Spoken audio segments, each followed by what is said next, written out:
सिर्फ इख्तलाफात नहीं है, जुदाई की दीवार आ गई है। मैं ऐसा क्या कर तुम खुश हो सको? छोड़ दे मुझे।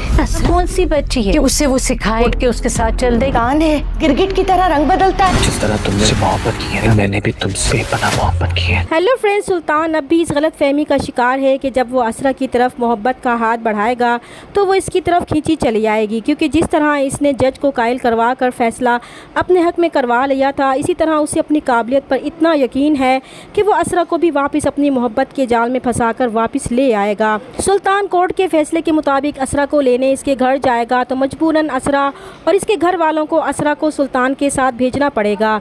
यहाँ पर भी सुल्तान अपनी दोहरी शख्सियत के साथ असरा के घर वालों से झूठी मोहब्बत का दिखावा करेगा, मगर कोई भी अब इसके फरेब में आने वाला नहीं था, क्योंकि वो सब सुल्तान की हकीकत से अच्छी तरह वाकिफ़ हो चुके थे। सुल्तान जब असरा की तरफ हाथ बढ़ाकर उसे अपने साथ चलने को कहेगा तो असरा भी इसकी तरफ हाथ बढ़ाने की बजाय आगे बढ़ जाएगी, तो सुल्तान तिल मिलाकर रह जाएगा। सरवर भाई असरा की जहनी हालत को अच्छी तरह समझते थे। उन्हें इस बात की फ़िक्र थी कि कहीं वो असरा को फिर से अपनी मक्काराना बातों में फंसाकर इस फैसले को बदलने पर मजबूर ना कर दे। वो असरा को सुल्तान के साथ भेजना तो नहीं चाहते थे, मगर अदालत के फैसले की वजह से मजबूर हो चुके थे। दूसरी तरफ असरा सुल्तान के साथ चली तो आई थी, मगर वो सुल्तान की हकीकत को अच्छी तरह समझ चुकी थी कि सुल्तान की मोहब्बत सिर्फ एक दिखावा है और धोखे के सिवा कुछ भी नहीं है। वो ख़ुद को अब इसकी मोहब्बत से आज़ाद करने का फ़ैसला कर चुकी थी।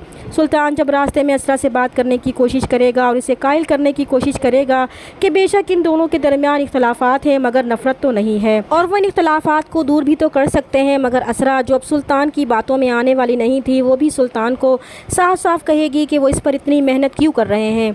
वो इसे बता चुकी है कि वो अपने दिल के दरवाजे इन पर हमेशा के लिए बंद कर चुकी है और इनके दरमियान अब सिर्फ इख्तलाफात नहीं है बल्कि जुदाई की दीवार आ चुकी है। तो सुल्तान भी इसे कहेगा कि वो उस बंद दरवाजे पर दस्तक देता रहेगा, तो असरा इस बात का कोई जवाब नहीं देगी। सुल्तान असरा को एक होटल में ले जाएगा और इसका दिल जीतने की कोशिश करते हुए इसके बैठने के लिए चेयर पेश करेगा, लेकिन असरा इसकी किसी भी कोशिश से मुतासिर नहीं होगी।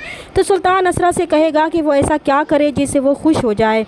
तभी असरा सुल्तान से कहेगी कि वो इसे छोड़ दे। सुल्तान को अंदाज़ा ही नहीं था कि असरा इससे इतनी नफ़रत करने लगी है, तो वो इसे फिर से अपनी मोहब्बत का यकीन दिलाने की कोशिश करेगा कि वो यकीन करे या ना करे, लेकिन जिस तरह इसने इससे मोहब्बत की थी बिल्कुल इसी तरह वो इससे भी मोहब्बत करता है।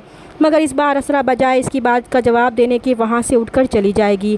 दूसरी तरफ जब सरवर भाई असरा की वजह से बहुत परेशान होंगे तो असरा की माँ उन्हें समझाएगी और तसल्ली देगी कि असरा कोई बच्ची नहीं है कि सुल्तान इससे जो कहेगा या बताएगा तो वो उठकर इसके साथ चली जाएगी। तो असरा की भाभी इनकी गलत फहमी पर हैरान होंगी कि सुल्तान की हकीकत से वाकिफ़ होते हुए भी वो ये बात कैसे कर सकती हैं।